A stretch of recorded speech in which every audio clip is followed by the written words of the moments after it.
देश के अलग अलग हिस्सों में बीते कुछ दिनों के अंदर हार्ट अटैक के चलते हुई मौत में इजाफे को लेकर एक बहस चल रही है। क्या उन मौतों का संबंध कोरोना महामारी से बचाव के लिए दी गई वैक्सीन से है? इस संबंध में विशेषज्ञों द्वारा की गई स्टडीज में संकेत मिले हैं कि युवाओं को लगी कोरोना वैक्सीन की दूसरी डोज के बाद दिल की बीमारी से पीड़ित होने की बात सही हो सकती है। लेकिन साथ ही कई डॉक्टर्स और एक्सपर्ट्स का ये कहना है कि इस बात को पुख्ता तौर पर साबित करने के लिए कोई बड़ी रिसर्च अब तक नहीं हो पाई। इस लिहाज से सीधे तौर पर इस विषय में कुछ भी कहना पूरी तरह से सही नहीं है। वहीं अमेरिकन कॉलेज ऑफ कार्डियोलॉजी के जर्नल ने खुलासा किया कि कोरोना वैक्सीन की दूसरी डोज के बाद मायोकार्डिटिस, पेरिकार्डिटिस या मायोपेरिकार्डिटिस का खतरा ज्यादा है। इसके साथ ही अमेरिकन कॉलेज ऑफ कार्डियोलॉजी की ओर से पेश की गई रिपोर्ट में इस बात का भी दावा किया गया कि वैक्सीन की दूसरी डोज से हृदय की मांसपेशियों में सूजन और हृदय के आवरण से संबंधी समस्याएं हो सकती हैं। विशेषज्ञों का ये कहना है कि अधिकांश टीकों की तरह कोरोना वैक्सीन भी कुछ सामान्य दुष्प्रभाव दिखा सकते हैं। मसलन इंजेक्शन दिए जाने वाले स्थान पर दर्द या लाल होना। इस बात का कोई विश्वसनीय प्रमाण नहीं कि कोरोना वैक्सीन के कारण दिल का दौरा पड़ने का खतरा बढ़ जाता है, लेकिन ये वैक्सीन कुछ लोगों के दिल की सूजन का कारण जरूर बन सकती है। हालांकि ये दुष्प्रभाव आमतौर पर हल्का होता है और उपचार के साथ ठीक भी हो जाता है।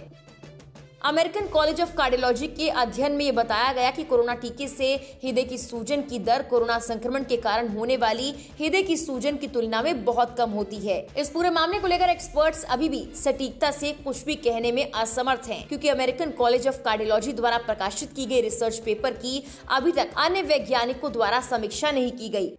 लेकिन अमेरिकन कॉलेज ऑफ कार्डियोलॉजी के शोधकर्ताओं ने दावा किया कि उनके कार्डियक क्लिनिक में आने वाले 566 ऐसे लोगों पर protein unstable lesion signature cardiac test किया, जिन्होंने हाल ही में कोविड टीकों में से एक की दूसरी खुराक ली थी।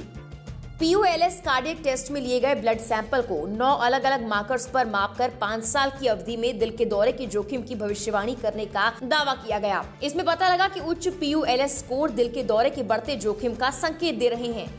परीक्षण के लिए व्यक्तियों में टीकाकरण के बाद 9 मार्करों में 3 में वृद्धि हुई थी और मार्कर सूजन से जुड़े हुए थे। अध्ययन के अनुसार पूर्व टीकाकरण स्तरों की तुलना में POLS स्कोर अनुमानित 11% ज्यादा था।